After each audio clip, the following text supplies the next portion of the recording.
Hello दोस्तों, स्वागत है आप सभी का हमारी इस नए वीडियो में। तो कैसे हैं आप सब? उम्मीद है बहुत अच्छे होंगे। तो दोस्तों आज हम लोग इस वीडियो में करने वाले हैं पॉलिटी के टॉप 50 क्वेश्चंस जो कि आपकी बीपीएससी टीआरई 3 और टीआरई 4 परीक्षा के लिए बहुत ही इम्पोर्टेंट होने वाले हैं। दोस्तों सारे प्रश्न सिलेक्टेड और इम्पोर्टेंट हैं जो कि आपके किसी न किसी एग्ज़ाम में आए हुए हैं। तो दोस्तों अगर आप लोग चैनल पर नए हैं तो चैनल को सब्सक्राइब कर लीजिए और बेल आइकन को भी प्रेस कर लीजिए जिससे कि किसी भी वीडियो की नोटिफिकेशन आप तक सबसे पहले पहुंच सके और कोई भी वीडियो आपसे मिस ना हो सके। तो दोस्तों स्टार्ट करते हैं पहले क्वेश्चन के साथ। तो पहला क्वेश्चन है, रेगुलेटिंग एक्ट किस वर्ष बना? तो दोस्तों आंसर हो जाएगा 1773 में रेगुलेटिंग एक्ट बना था। नेक्स्ट है वह है गवर्नर जनरल जिस पर महाभियोग लगाया गया। तो दोस्तों कौन था? तो आंसर हो जाएगा दोस्तों एकमात्र गवर्नर जनरल वॉरेन हेस्टिंग था जिस पर महाभियोग चलाया गया था। अगला प्रश्न है, किस चार्टर एक्ट से भारतीय शिक्षा के लिए सालाना 1 लाख रुपए निर्धारित किए गए? तो दोस्तों आंसर हो जाएगा चार्टर एक्ट 1813 के अनुसार भारतीय शिक्षा के लिए सालाना 1 लाख रुपए खर्च करने का प्रावधान किया गया था। अगला प्रश्न है दोस्तों, इसमें कह रहा है आपसे 1909 का मार्ले मिंटो सुधार अधिनियम किससे संबंधित था? तो दोस्तों जो आपका मार्ले मिंटो सुधार अधिनियम था ये मुसलमानों के लिए पृथक निर्वाचन मंडल से संबंधित था जो कि 1909 में पारित हुआ था। नेक्स्ट है, क्रिप्स मिशन भारत कब आया था? तो दोस्तों इसका आंसर हो जाएगा क्रिप्स मिशन भारत 1942 में आया था और ये अंग्रेजों के द्वारा भारतीयों के लिए लाया गया था। नेक्स्ट है, संविधान सभा का प्रथम निर्वाचन कब हुआ था? तो दोस्तों आंसर हो जाएगा 1 जुलाई 1946 को संविधान सभा का प्रथम निर्वाचन हुआ था।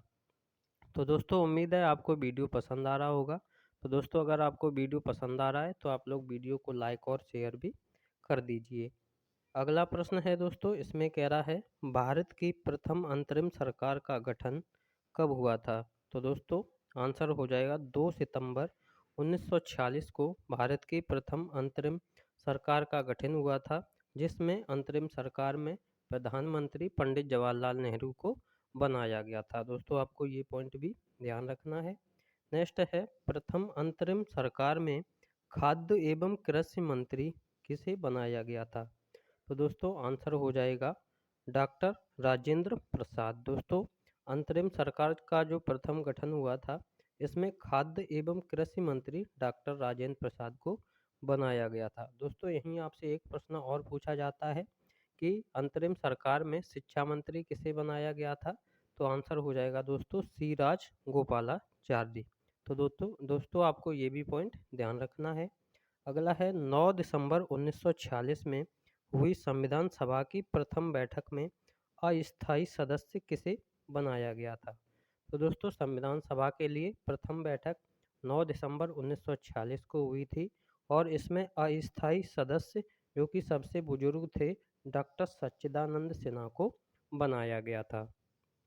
अगला प्रश्न है, इसमें कह रहा है दोस्तों आपसे संविधान सभा के लिए वैधानिक सलाहकार के रूप में किसे नियुक्त किया गया था? तो आंसर हो जाएगा आपका बी.एन. राव को संविधान सभा के लिए वैधानिक सलाहकार के रूप में नियुक्त किया गया था। अगला है पंडित जवाहरलाल नेहरू ने संविधान सभा के लिए उद्देश्य प्रस्ताव कब पेश किया था? तो दोस्तों संविधान सभा की बैठक 13 दिसंबर 1946 को पंडित जवाहरलाल नेहरू ने संविधान सभा के लिए उद्देश्य प्रस्ताव पेश किया था। तो दोस्तों आपको डेट याद रखनी है 13 दिसंबर 1946। अगला प्रश्न है, इसमें कह रहा है स्वतंत्रता भारत के स्वतंत्रता की घोषणा कब हुई थी? तो दोस्तों आंसर हो जाएगा 20 फरवरी 1947। दोस्तों ये आपका प्रश्न बीपीएससी टीआरई परीक्षा में हाल ही में आया हुआ है जिसमें आपका पूछा गया था कि भारत के स्वतंत्रता की घोषणा कब हुई थी। तो आपको डेट याद रखनी है, डेट पूछी गई थी। तो आंसर है आपका 20 फरवरी 1947। अगला प्रश्न है, इसमें कह रहा है भारत के स्वतंत्रता के समय ब्रिटिश प्रधानमंत्री कौन था? तो आंसर हो जाएगा क्लीमेंट इटली। दोस्तों भारत की स्वतंत्रता के समय ब्रिटेन का प्रधानमंत्री क्लीमेंट इटली था। नेक्स्ट है भारत का अंतिम वायसराय कौन था? आंसर हो जाएगा लॉर्ड माउंटबेटन भारत का अंतिम वायसराय था। दोस्तों अगर भारत का प्रथम वायसराय पूछ लिया जाए तो आंसर हो जाएगा लॉर्ड कैनिंग। लॉर्ड कैनिंग दोस्तों भारत का प्रथम वायसराय था।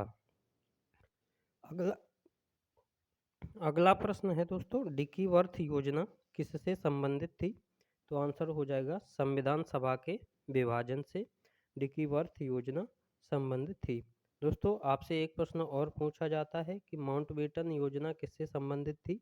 तो दोस्तों माउंटबेटन योजना भारत और पाक के विभाजन से संबंधित थी, यानी कि भारत और पाकिस्तान के विभाजन से संबंधित।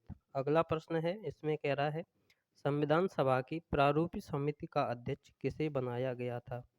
आंसर हो जाएगा दोस्तों डॉक्टर भीमराव अंबेडकर। दोस्तों संविधान सभा की जो प्रारूप समिति थी इसमें कुल सदस्यों की संख्या 7 थी, जिसके अध्यक्ष डॉक्टर भीमराव अंबेडकर थे।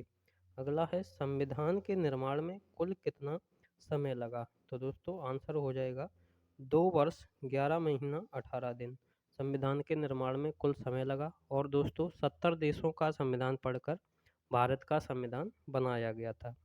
अगला है भारत का संविधान कब अंगीकृत किया गया, यानी कि कब बना? तो आंसर हो जाएगा 26 नवंबर 1949 को भारत का संविधान अंगीकृत किया गया था। नेक्स्ट है दोस्तों, भारत के संविधान के लिए मौलिक अधिकार का प्रावधान किस देश से लिया गया है? तो दोस्तों भारत के संविधान के लिए मौलिक अधिकार आपका अमेरिका से लिया गया है। नेक्स्ट है संविधान संशोधन की प्रक्रिया किस देश से ली गई है? आंसर हो जाएगा दक्षिण अफ्रीका। दोस्तों संविधान संशोधन की प्रक्रिया दक्षिण अफ्रीका से ली गई है। नेक्स्ट है वर्तमान में संविधान की कितनी अनुसूचियां हैं? तो आंसर हो जाएगा दोस्तों वर्तमान में 12 अनुसूचियां हैं। अगला प्रश्न है दोस्तों, अनुसूचित जातियों एवं जनजातियों के लिए विशेष प्रावधान संविधान की किस अनुसूची में है? आंसर हो जाएगा अनुसूची 5। दोस्तों अनुसूची 5 में अनुसूचित जातियों एवं जनजातियों के लिए विशेष प्रावधान रखा गया है। नेक्स्ट है सिंधी भाषा को भारतीय संविधान में कब जोड़ा गया? तो आंसर हो जाएगा दोस्तों 21वां संविधान संशोधन 1967 के द्वारा दोस्तों सिंधी भाषा को भारतीय संविधान में जोड़ा गया। दोस्तों वर्तमान में भारतीय संविधान में भाषाओं की कुल संख्या 22 है, आपको ये भी ध्यान रखना है। अगला प्रश्न है दोस्तों, इंडिया अर्थात भारत राज्यों का संघ है, संविधान के किस अनुच्छेद में वर्णित है? तो दोस्तों आंसर हो जाएगा अनुच्छेद 1 में इंडिया अर्थात भारत राज्यों का संघ है, ये लिखा गया है। अगला प्रश्न है भारतीय संविधान का भाग 2 किससे संबंधित है? तो दोस्तों आंसर हो जाएगा भारतीय संविधान का भाग 2 नागरिकता से संबंधित है। और दोस्तों इसमें अनुच्छेद 5 से 11 लिए गए हैं, आपको ये भी ध्यान रखना है। नेक्स्ट है जवाहरलाल नेहरू ने मौलिक अधिकारों के लिए कौन सी समिति बनाई? आंसर हो जाएगा दोस्तों तेज बहादुर सप्रू समिति। दोस्तों जवाहरलाल नेहरू ने मौलिक अधिकारों के लिए तेज बहादुर सप्रू बनाई समिति। अगला है दोस्तों, धर्म, जाति, मूलवंश, लिंग व जन्म स्थान के आधार पर भेदभाव नहीं किया जाएगा संविधान के किस अनुच्छेद में वर्णित है? तो दोस्तों आंसर हो जाएगा अनुच्छेद 15 में लिखा गया है कि किसी भी व्यक्ति से धर्म, जाति, मूलवंश, लिंग व जन्म स्थान के आधार पर भेदभाव नहीं किया जाएगा। आगे बढ़ते हैं दोस्तों, इसमें कह रहा है आपातकाल के दौरान कौन से अनुच्छेद निलंबित नहीं होते हैं? तो दोस्तों आंसर हो जाएगा आपका अनुच्छेद 20 और अनुच्छेद 21। तो दोस्तों ये दो अनुच्छेद हैं जो आपातकाल के दौरान निलंबित नहीं होते हैं। अगला प्रश्न है दोस्तों, इसमें कह रहा है डॉक्टर भीमराव अंबेडकर ने संविधान की आत्मा किसे कहा है? आंसर हो जाएगा अनुच्छेद 32, जो कि दोस्तों संवैधानिक उपचारों का अधिकार देता है।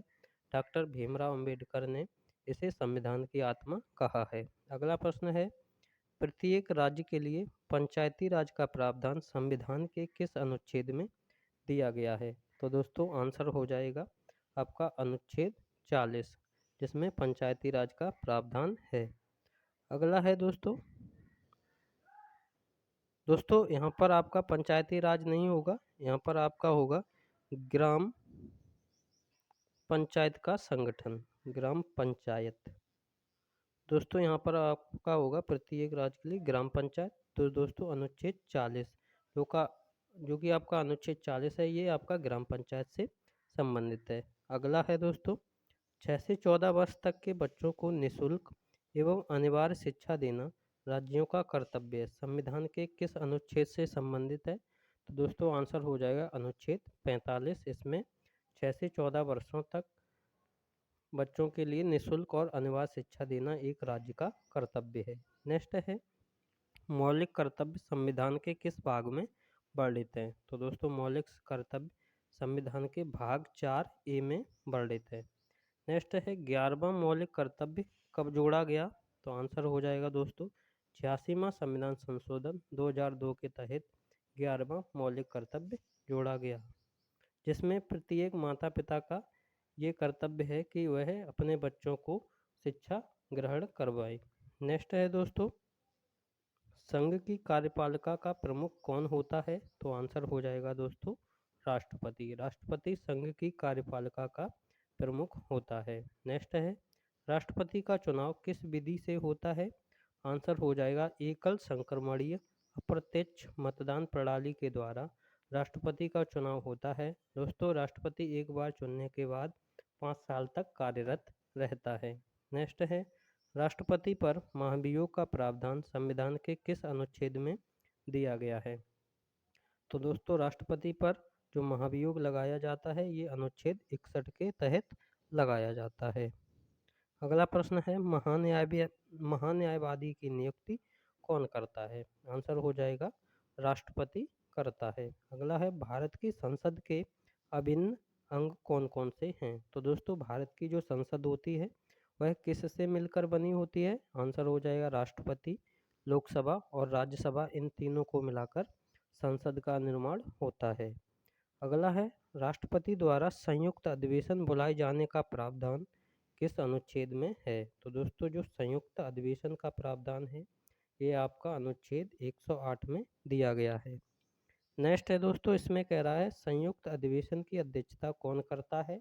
दोस्तों आंसर हो जाएगा लोकसभा अध्यक्ष। दोस्तों लोकसभा का अध्यक्ष संयुक्त अधिवेशन की अध्यक्षता करता है। नेक्स्ट है अनुच्छेद 143 के अनुसार भारत का राष्ट्रपति किससे सलाह ले सकता है? आंसर हो जाएगा सर्वोच्च न्यायालय। दोस्तों सर्वोच्च न्यायालय से सलाह ले सकता है, जो कि आपका अनुच्छेद 143 में दिया गया है, लेकिन राष्ट्रपति इस सलाह को मानने के लिए बाध्य नहीं होता है। अगला है राज्य में राष्ट्रपति शासन का प्रावधान संविधान के किस अनुच्छेद में दिया गया है? तो दोस्तों आंसर हो जाएगा अनुच्छेद 356 में राष्ट्रपति शासन का प्रावधान दिया गया है। दोस्तों आपसे प्रश्न पूछा जाता है कि आप अब तक कितनी बार राष्ट्रपति शासन लग चुका है? तो आंसर हो जाएगा 3 बार। अगला प्रश्न है दोस्तों इसमें कह रहा है भारत में सर्वोच्च न्यायालय की स्थापना कब की गई? तो आंसर हो जाएगा दोस्तों 1774 में सर्वोच्च न्यायालय की स्थापना की गई थी। तब दोस्तों कलकत्ता में था, लेकिन वर्तमान में दिल्ली में सर्वोच्च न्यायालय स्थित है। नेक्स्ट है कैबिनेट मिशन के प्रमुख सदस्य कौन थे? आंसर हो जाएगा स्टेफोर्ड क्रिप्स, AB अलेक्जेंडर और पैथिक लॉरेंस। दोस्तों ये कैबिनेट मिशन के प्रमुख सदस्य थे। दोस्तों कैबिनेट मिशन जो था 1946 में बना था, आपको ये भी ध्यान रखना है। नेक्स्ट है राज्य के नीति निर्देशक तत्व किस देश से लिए गए हैं? तो आंसर हो जाएगा आयरलैंड। दोस्तों जो नीति निर्देशक तत्व हैं ये आयरलैंड से लिए गए हैं। अगला प्रश्न है दोस्तों भारतीय संविधान में मौलिक अधिकारों की कुल संख्या कितनी है? तो आंसर हो जाएगा 6। दोस्तों भारतीय संविधान में कुल 6 मौलिक अधिकार दिए गए हैं। अगला है दोस्तों संविधान की 10वीं अनुसूची किससे संबंधित है? तो दोस्तों आंसर हो जाएगा दल बदल कानून से संबंधित है संविधान की 10वीं अनुसूची। और दोस्तों वर्तमान में कुल अनुसूचियों की संख्या 12 है। अगला है मानव तस्करी एवं बलात्श्रम पर प्रतिबंध संविधान के किस अनुच्छेद में दिया गया है? आंसर हो जाएगा अनुच्छेद 23 में ये प्रावधान दिया गया है। अगला प्रश्न है दोस्तों, इसमें कह रहा है संविधान के भाग 4 में कितने अनुच्छेदों को सम्मिलित किया गया है? तो दोस्तों जो संविधान का भाग 4 है इसमें अनुच्छेद 36 से 51 तक दिए गए हैं। अगला प्रश्न है भारत का राष्ट्रपति अपना त्यागपत्र किसे देता है? तो दोस्तों आंसर हो जाएगा भारत का राष्ट्रपति अपना त्यागपत्र उपराष्ट्रपति को देता है और उपराष्ट्रपति अपना त्यागपत्र राष्ट्रपति को देता है। तो दोस्तों उम्मीद है आपको वीडियो पसंद आया होगा। तो दोस्तों अगर वीडियो पसंद आया है तो आप लोग वीडियो को लाइक और शेयर कीजिए, चैनल को सब्सक्राइब कर लीजिए और बेल आइकन को भी प्रेस कर लीजिए जिससे कि किसी भी वीडियो की नोटिफिकेशन आप तक सबसे पहले पहुंच सके। तो दोस्तों वीडियो को देखने के लिए आप सभी का बहुत बहुत धन्यवाद।